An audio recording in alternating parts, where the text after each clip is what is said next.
Bonjour, bienvenue dans cette deuxième partie sur l'héritage. Dans le cours précédent, nous avons commencé à créer notre classe animal, puis la classe chien qui externe de la classe animal. Donc, ça a été qu'il a accès aux fonctionnalités de la classe animal. Dans ce cours, nous allons continuer sur les démarches qu'on a commencé. Pour commencer, nous allons partir sur la classe animal qui est la classe mère. Et on va modifier notre méthode move. On va enlever le string, on va mettre void. On va rien retourner. Et nous allons mettre un paramètre. Ça va être la vitesse. Int vitesse.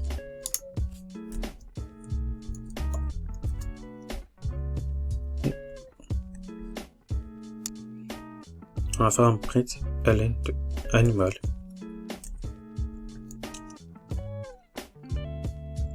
Bouge.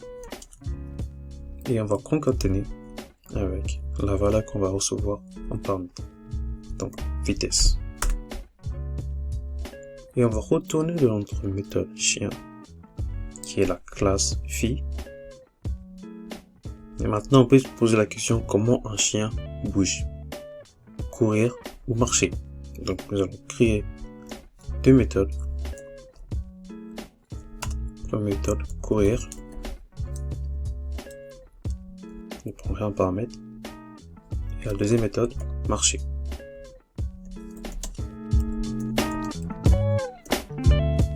Et dans la première méthode, on va appeler notre méthode move. Super. Move, nous allons mettre 10 pour la vitesse. Et ensuite, nous allons mettre un print ln.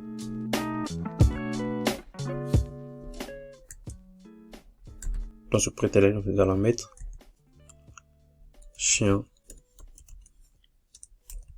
courir et appeler.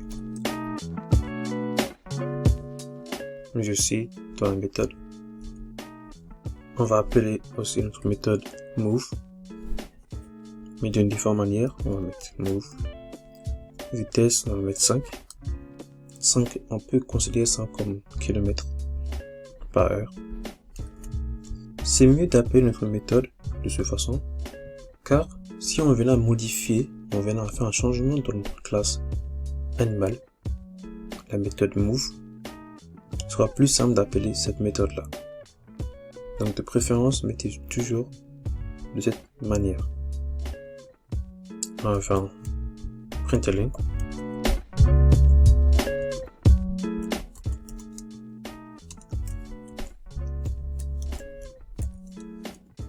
Et ensuite, nous allons retourner dans la classe main pour tester notre code.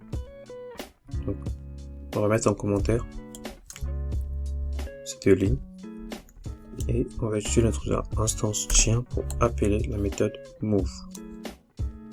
La méthode marcher. Pardon. Nous allons compiler le programme. Et dans la console, vous voyez bien, il y a chien, marcher, appeler. Donc la méthode chien marcher est appelée. Et animal bouge 5, la vitesse 5 qu'on a mis. Si on retourne dans notre classe mère, dans la ligne 19, nous avons bien mis animal bouge à la vitesse qu'on a mis en argument ici. On va retourner dans notre main et on va appeler la deuxième méthode qui est courir.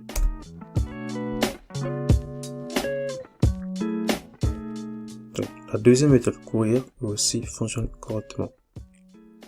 Étant donné qu'on a passé en paramètre 10, on a mis 10 en argument dans l'appel de la méthode move.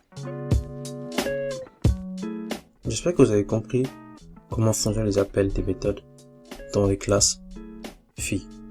Et maintenant, si on veut redéfinir notre méthode move dans chien, on va l'effectuer. On va générer override méthode pour la méthode move. Donc on va mettre un println chien move appelé. Maintenant, vous devez sûrement vous demander quelle méthode va être exécutée entre cette méthode qu'on a appelée move et la méthode qu'on a redéfinie, mais aussi la méthode qu'on a mis super devant. Donc on va aller dans le main, on va exécuter notre programme et voir si le résultat qu'on va voir.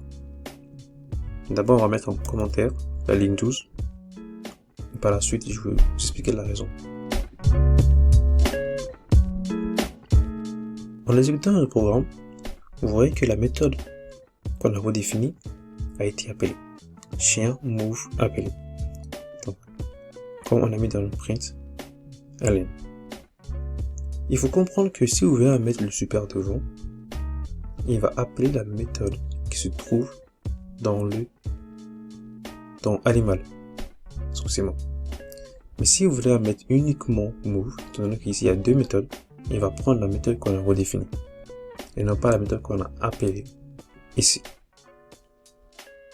Donc on va retourner dans le main, on va enlever le commentaire et on va mettre chien marche chez un commentaire.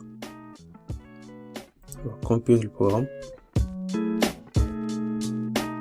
Comme vous voyez, il n'a pas appelé la méthode qu'on a redéfinie, mais il a plutôt appelé la méthode qu'on a mis dans notre animal, qui est animal bouge, exactement identique animal bouge.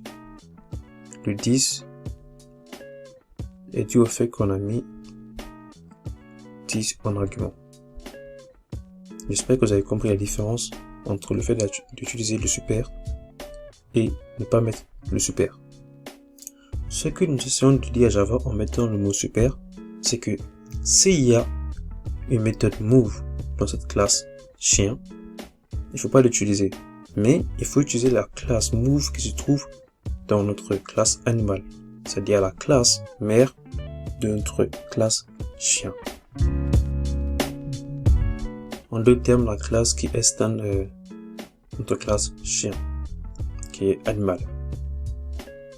Maintenant que vous avez compris comment appeler les méthodes et aussi comment utiliser le mot clé super, on va continuer, on va écrire une autre classe, notre classe canard, qui va lui aussi être de la classe animal. Donc il devient une classe fille. On va appeler notre constructeur et ensuite on va mettre l'attribut endurance.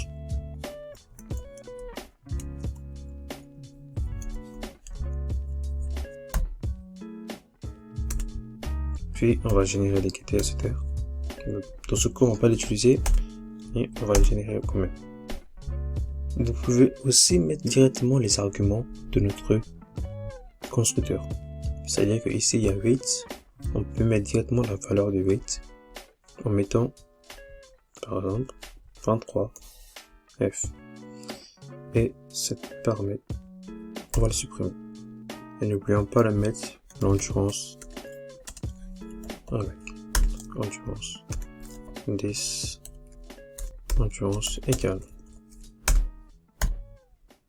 Maintenant nous avons notre constructeur et le getter etc. Nous allons créer une méthode nourrir public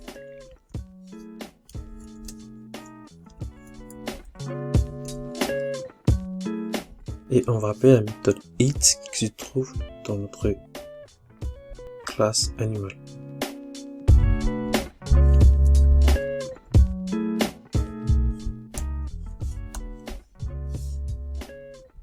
Et on va redéfinir la méthode eat